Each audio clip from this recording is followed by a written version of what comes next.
버터링콘 좀 찾아주세요. 어떤 거요? 버터링콘이요. 버터링콘?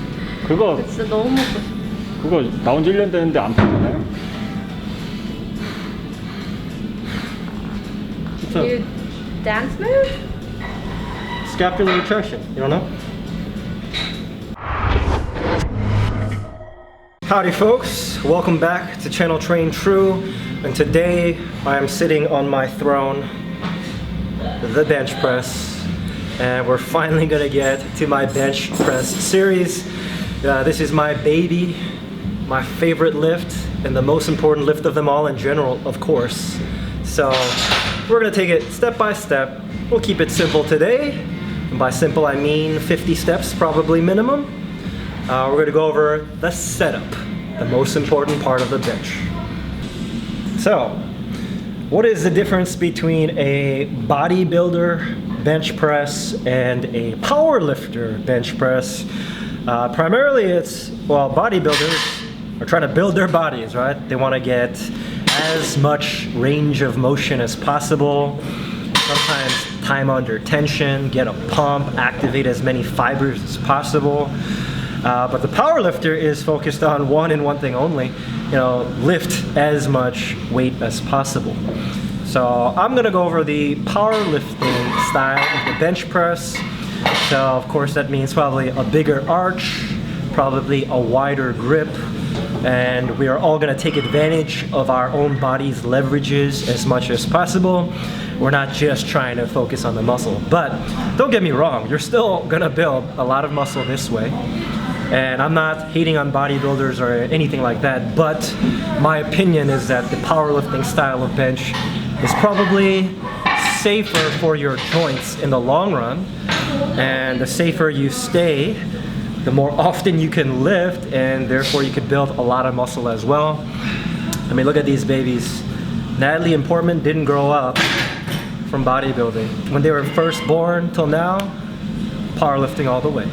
All right, so the number one thing, period, when it comes to the bench press in terms of safety, power, getting a good arch is learning proper scapular retraction. And there are two steps to scapular retraction. There's the shoulders back, and some people are okay at this, but look at this, shoulders back and up is no good. So shoulders back, and step two, down. Shoulders back, down. The down part is what people have difficulty with because they're lacking mind-muscle connection. And in order to do that, I'll give you some cues. So to keep it simple, we're going to do it off of a wall first. Everyone has a wall, right? If not, go buy one. Okay? Just buy one. It's cheap. All right, so on the wall, estimate what your grip width is. As I said, I tend to go pretty wide, so I'm gonna go on the wall right out here. Another tip is, I would say start with a slight internal rotation. So internal rotation is more like this with the hands, external is more like that, right? So slightly internal, because that's what I would do on the bench press as well. We'll go over that in another video. And big key is, make sure your elbows are locked out. No soft elbows, no bent elbows, because you can't start in the bench press with bent elbows. So here, first, elbows locked. First step is, lean on the wall a bit and shoulders protracted. If you're not sure what that means, it means purposely push your shoulders out. This is a very bad position in the bench, right? But we start here to practice. Then, again, elbows always locked out. You're gonna practice the shoulders back movement first. The cue there is, pretend there's like a pencil between your shoulder blades on your back, and you're trying to squeeze that pencil and keep it there. So shoulders back, all right, squeezing that pencil. Then you gotta practice the second step, the downward movement of the scapula. Now that's the hard part. You have to learn how to open your ribs. So abs don't want to be tight. You're not trying to keep your rib cage down, you're trying to open them up. So in order to press them down, I'll purposely kind of let my hips move forward as I open my ribs. So you can see, abs are kind of tight here. Loosen the abs, hips forward, let the ribs open, and squeeze downward. Okay, so from the beginning, Protract, elbows locked. Squeeze the pencil behind your back. Then open your ribs with your hips forward. And then squeeze downward. Right? In terms of your hand pressure, although they're not going to move, the pressure in your hands will go in the external direction when you're doing the second step with your ribs open, scapula down. So I'm squeezing the pencil, ribs open, hips forward. Now I'm grabbing the wall and rotating it downward in one smooth step. And basically that's just the off-the-wall cues to practice that mind-muscle connection for scapular retraction. Now I'll go to the more, not advanced, but a version that has more tension in it, so that you really have to work the muscles a bit. We're gonna use bands. Now some of you don't have it, that's why I did the wall version first. But this is a bit better, so I would get really heavy bands, the strongest bands you could find, unless they're too ridiculous if they're stronger than this. Put them on some sort of post. Conveniently, I think this works for us, so I'm just putting it on the bench here. Okay. Then you could either grab it just normally or put your wrist inside. I recommend wrist inside in case it slips out of your hand. You smack somebody really hard in the face or yourself. So put your wrist in and grab it over. This way there's no way it could slip.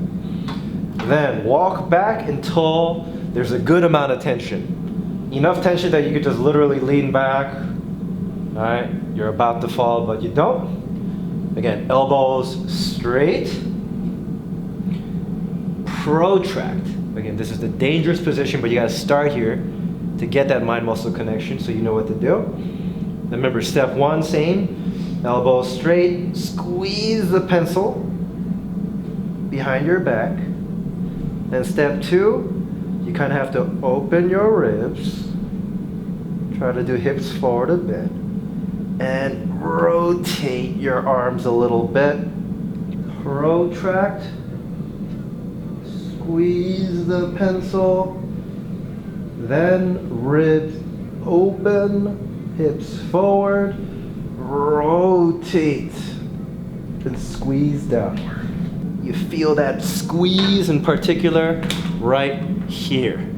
So your lats, your rear delts a little bit, you'll feel it, but you'll really feel a strong squeeze right below your shoulder blade if you're doing it properly. All right, now let's use what we learned from the off-the-wall cues and the band cues, and obviously apply it on the bench itself. I would recommend doing it first with an empty bar. And then I would say, once you get used to that, load up to about 50% of what your 1 rep max.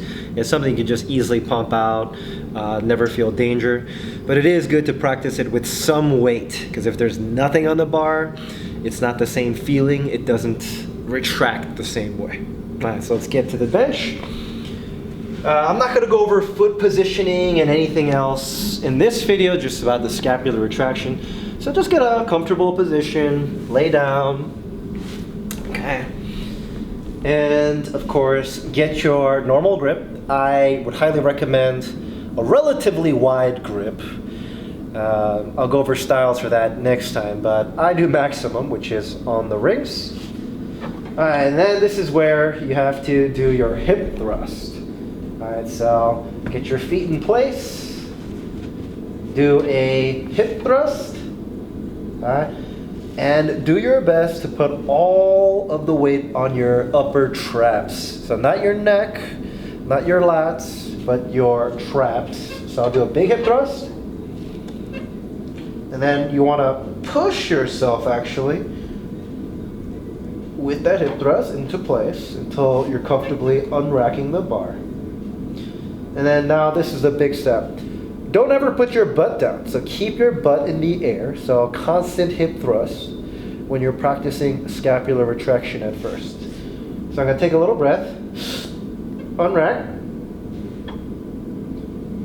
and I'm going to keep my hips in the air, and then we're going to practice what we did before. So first, let's do something bad. Protract. My shoulders are out. This is terrible. Never bench like this. But then, I'm going to practice step number 1 now. squeeze the pencil. And then step number 2, do a open ribs while hip thrusting even harder, and then rotate your hands to get that downward scapular retraction. And then keep practicing. Go back to step 1. Protract, then squeeze that pencil, then open your ribs more, stronger hip thrust, rotate that bar, and you'll feel that lat contraction. Keep doing it. So I'll do it now faster. Oh, and if you get tired with your glutes and the hip thrust, yeah, put it down, take a breather, yeah, rest, then start again. So take a breath.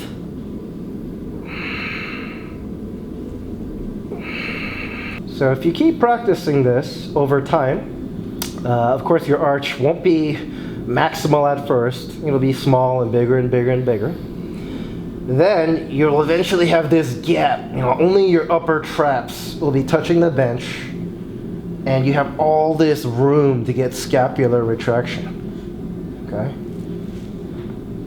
Then eventually, once you're really good at this, that's generally when you put your butt down, and then you begin the other steps of the bench press. That wraps up the scapular retraction portion of the bench press series. I really do think it's the most important thing. Once you get this down, everything else just locks into place on its own. And of course, I'll go over the more advanced tips one by one. But if you can't do this properly, you just can't move on to any other step. All right, so stay tuned for the next part. We'll go over things like grip, foot positioning, arch styles, pressing styles eventually. All right, see you next time. Peace. Hey, Natalie. She's ignoring you. She's not happy with you. There's it. We need a funny outro for this video. We do. What should be the funny outro? Not that one. Look at me.